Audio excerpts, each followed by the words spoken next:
নমস্কার বন্ধুরা, বর্তমান খবর ইউটিউব চ্যানেলে আপনাদের সবাইকে পুনরায় অনেক অনেক স্বাগত। তো বন্ধুরা, আবহাওয়ার পরিস্থিতি কেমন থাকতে চলেছে ও আমাদের আলিপুর আবহাওয়া দপ্তর আমাদের দক্ষিণবঙ্গ ও উত্তরবঙ্গের ক্ষেত্রে কি আবহাওয়ার আপডেট দিচ্ছে এবং ভারতীয় মৌসুম ভবন কি জানাচ্ছে তা কিন্তু তুলে ধরবো আমরা এই ভিডিওতে। এবং এরই সাথে সাথে আমাদের বঙ্গোপসাগরে কিন্তু আরেকটি ঘূর্ণাবর্ত সৃষ্টি হতে চলেছে, যার জেরে বৃষ্টি থাকতে চলেছে আমাদের ভারতবর্ষের বিভিন্ন জায়গায়। তো দক্ষিণবঙ্গে বৃষ্টি থাকছে কিনা তা কিন্তু দেখাবো আমরা এই ভিডিওতে। তাই বিস্তারিত জানতে হলে, সঠিক আপডেটটি পেতে হলে ভিডিওটি অবশ্যই শুরু থেকে শেষ অবধি দেখবেন এবং ভালো লেগে থাকলে একটি লাইক করবেন। আর আমাদের ভিডিওটির নিচে একটি লাল রঙের সাবস্ক্রাইব বাটন আছে, সেটিকে টিপে তার পাশে থাকা বেল আইকনটিকে অল অপশানে দিয়ে আমাদের সাথে থাকবেন। এবং আপনারা বর্তমানে ভিডিওটি কোন জেলা বা জায়গা থেকে দেখছেন, সেখানকার আবহাওয়ার পরিস্থিতি কেমন আছে তা কিন্তু অবশ্যই কমেন্ট বক্সে কমেন্ট করে জানাতে ভুলবেন না। তো চলুন বন্ধুরা, আমরা ভিডিওটিকে শুরু করব। তবে তার আগে দেখে নেব ভারতীয় মৌসুম ভবন ও আলিপুর আবহাওয়া দপ্তর কী আপডেট দিয়েছে। তো বন্ধুরা, আমরা চলে এসেছি দক্ষিণবঙ্গের আপডেটে। এখানে প্রকাশিত আপডেটে কিন্তু যা আপডেট দেওয়া হয়েছে তাতে বলা হচ্ছে যে শুষ্ক আবহাওয়া কিন্তু থাকবে আমাদের দক্ষিণবঙ্গে প্রায় 4 তারিখ অবধি। তবে এখানে কিন্তু কিছু জেলার মধ্যে ঘন কুয়াশার জন্য হালকা থেকে মাঝারি কুয়াশার জন্য সতর্কবার্তা থাকতে পারে 1 থেকে 2 জেলার মধ্যে। তবে তেমন কোনো সতর্কবার্তা কিন্তু জারি থাকবে না আলিপুরের তরফ থেকে। তবে এখানে তাপমাত্রার ক্ষেত্রে যেটা বলা হয়েছে তাপমাত্রার ক্ষেত্রে তেমন কোনো বড় পরিবর্তন কিন্তু দেখা যাবে না আগামী 2 দিনের মধ্যে। তবে তারপরে কিন্তু 3 দিনের মধ্যে 2 থেকে 4 ডিগ্রি তাপমাত্রা কমে যাবে, যেটা কিন্তু দক্ষিণবঙ্গের ক্ষেত্রে ঘটবে। তো দক্ষিণবঙ্গের ক্ষেত্রে তেমন কিছু তো আপডেট দেওয়া হয়নি আলিপুরের তরফ থেকে। তবে উত্তরবঙ্গের ক্ষেত্রে কিন্তু দেওয়া হয়েছে সতর্কবার্তা, কিন্তু কিছু জেলার মধ্যে থাকছে। তো কী সতর্কবার্তা থাকছে সেটা দেখে নেবো আমরা।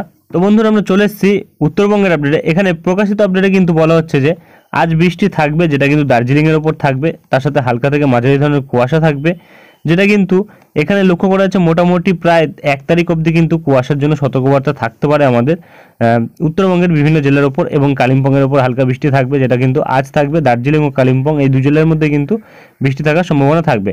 বাদবাকি জায়গাগুলি শুষ্ক আবহাওয়া থাকবে, যেটা বর্তমানে বলা হয়েছে। এবং তাপমাত্রার ক্ষেত্রে কিন্তু দক্ষিণবঙ্গের মতনই একই পরিস্থিতি কিন্তু লক্ষ্য করা যাচ্ছে, যেটা কিন্তু আগামী 2 দিন তাপমাত্রার কোনো পরিবর্তন থাকবে না। তারপরে 2 থেকে 4 ডিগ্রি তাপমাত্রা কিন্তু কমে যাবে তারপরে 3 দিনের মধ্যে।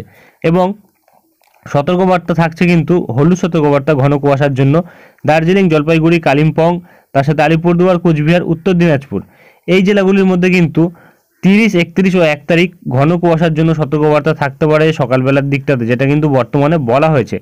এবং এখানে কিন্তু দক্ষিণ দিনাজপুর এবং মালদা এই 2 জেলার মধ্যে কিন্তু 30 ও 1 তারিখ অবধি সতর্কবার্তা থাকবে। তবে 31 তারিখ কিন্তু তেমন কোনো সতর্কবার্তা থাকবে না ঘন কুয়াশার জন্য। এখানে কিন্তু হলুদ সতর্কবার্তা জারি থাকবে এইসব জেলাগুলির মধ্যে। আর কিন্তু তেমন কিছু বলা হয়নি উত্তরবঙ্গের ক্ষেত্রে। তো চলে আসবো আমরা মৌসুম ভবনের আপডেটে, দেখে নেবো কী বলা হয়েছে। তো বন্ধুরা, আমরা চলে এসেছি মৌসুম ভবনের আপডেটে। তো আমরা মৌসুম ভবনের আপডেটে যা পাচ্ছি, এখানে কিন্তু বলা হচ্ছে একটি পশ্চিমী ঝঞ্ঝা বর্তমানে ঘূর্ণাবর্ত রূপে রয়েছে, যেটা কিন্তু উত্তরপ্রদেশের ওপর রয়েছে, উত্তর পশ্চিম উত্তরপ্রদেশ এবং তার সংলগ্ন এরিয়ায়। এবং বলা হচ্ছে একটি অক্ষরেখা রয়েছে, যেটা কিন্তু উত্তর পূর্ব রাজস্থান থেকে উত্তর গুজরাট অবধি বিস্তার রয়েছে। এবং এখানে বলা হচ্ছে আরেকটি পশ্চিমী ঝঞ্ঝা রয়েছে, যেটা কিন্তু নতুন পশ্চিমী ঝঞ্ঝা 1 থেকে 6 তারিখ অবধি আমাদের উত্তর পশ্চিম ভারতবর্ষে কিন্তু বৃষ্টিপাত ঘটাবে, যেটা কিন্তু বর্তমানে বলা হয়েছে। এবং তারই সাথে কিন্তু তুষারপাতের সম্ভাবনাও থাকবে হিমালয়ের পশ্চিম ভাগগুলিতে। এবং এখানে তাপমাত্রার ক্ষেত্রে বলা হয়েছে তাপমাত্রা কিন্তু কমে যাবে, যেটা 3 থেকে 5 ডিগ্রি তাপমাত্রা কমে যাবে আমাদের উত্তর পশ্চিম ভারতবর্ষে আগামী 2 দিনের মধ্যে। এবং তারপরে কিন্তু তেমন কোনো বড় পরিবর্তন লক্ষ্য করা যাবে না। এবং এর সাথে আগামী 24 ঘন্টার মধ্যে কিন্তু তাপমাত্রার কোনো পরিবর্তন লক্ষ্য করা যাবে না। তবে তারপরে কিন্তু 3 থেকে 5 ডিগ্রি তাপমাত্রা কমে যাবে আমাদের পশ্চিম ও মধ্য ভারতবর্ষের ক্ষেত্রে আগামী 3 দিনের মধ্যে। এবং এখানে তাপমাত্রার ক্ষেত্রে তেমন কোনো বড় পরিবর্তন লক্ষ্য করা যাবে না আগামী 2 দিন। তবে তারপরে কিন্তু 2 থেকে 4 ডিগ্রি তাপমাত্রা কমে যাবে আমাদের পূর্ব ভারতবর্ষ, অর্থাৎ আমাদের পশ্চিমবঙ্গ, আসাম, নাগাল্যান্ড, মণিপুর, মিজোরাম, ত্রিপুরা, ঝাড়খণ্ড, উড়িষ্যা, বিহার এই জায়গাগুলির ক্ষেত্রে কিন্তু লক্ষ্য করা যাবে। এবং আর কিন্তু তেমন কিছু বলা হয়নি মৌসুম ভবনের তরফ থেকে, অর্থাৎ যেটা পাওয়া গেল আমাদের দক্ষিণবঙ্গে কিন্তু এই মুহূর্তে তেমন কোনো বৃষ্টির সম্ভাবনা নেই।